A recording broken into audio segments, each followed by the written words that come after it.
Muncullah sosok yang menakutkan, pocong.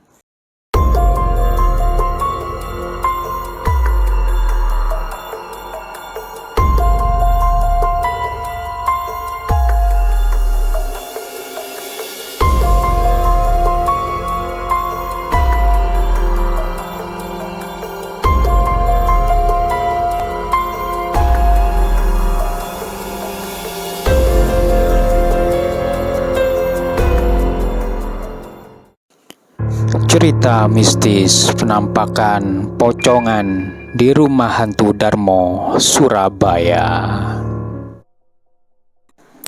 Pernahkah kamu mendengar tentang rumah hantu Darmo di Surabaya?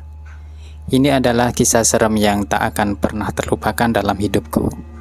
Suatu malam, ketika aku dan teman-temanku memutuskan untuk menjelajahi tempat itu, kami tidak tahu bahwa pengalaman menakutkan sedang menunggu kami.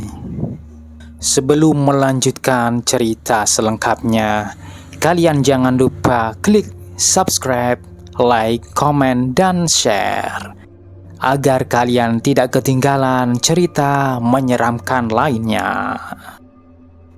Begitu kami memasuki rumah itu, suasana seolah berubah drastis. Angin malam berbisik dengan suara aneh, dan udara terasa begitu dingin. Lampu redup di lorong-lorong gelap menambah ketegangan. Kami berjalan perlahan, mencoba mencari petunjuk apa yang sebenarnya terjadi di tempat ini. Namun semakin dalam kami masuk, semakin jelas aura keanehan di dalam rumah itu. Di sudut-sudut ruangan, bayangan-bayangan tak berwujud tampak bergerak. Rasanya seakan ada mata tak terlihat yang memperhatikan setiap gerak kami. Detak jantungku semakin cepat dan aku merasa sesuatu tak beres. Ketika kami tiba di atas lantai, hal-hal mulai memburuk. Suara langkah kaki yang tidak bersumber dari siapapun terdengar begitu jelas. Aku merasa ada hawa dingin menyapu tubuhku, membuat bulu kuduk berdiri tegak. Teman-temanku juga terlihat gelisah, tapi kami berusaha untuk tetap tenang.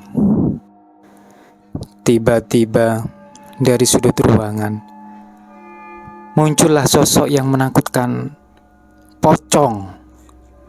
Mataku hampir tak percaya, tapi tak ada keraguan bahwa itu adalah hantu pocong sungguhan. Dengan langkah gaibnya, pocong mendekati kami dengan gerakan yang penuh misteri. Kami terpaku, tak tahu harus berbuat apa. Tubuhku membeku dan aku tak bisa mengeluarkan suara. Pocong itu semakin mendekat dan wajahnya terlihat pucat dengan mata yang memancarkan kegelapan. Aku tak bisa menahan rasa takut yang melanda diriku. Tiba-tiba, teman-temanku berteriak histeris memecah keheningan yang mencekam. Teriakan itu seolah membangunkan kami dari keadaan kaku. Tanpa berpikir panjang, kami berlari menuju tangga untuk keluar dari rumah itu.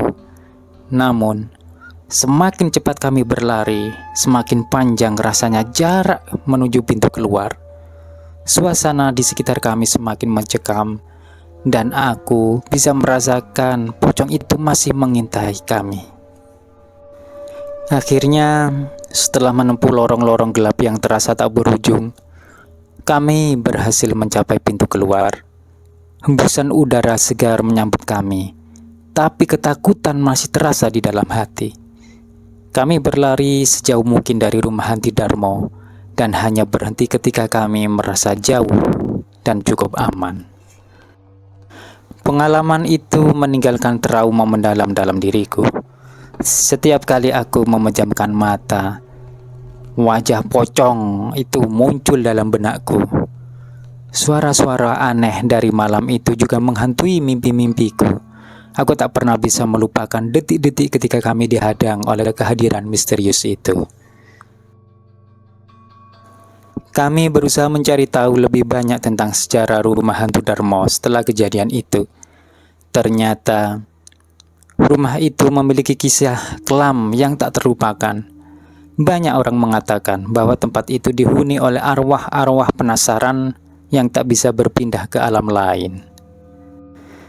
Legenda mengatakan bahwa pocong yang kami temui adalah salah satu dari arwah tersebut. Kisah tragisnya membeku darah.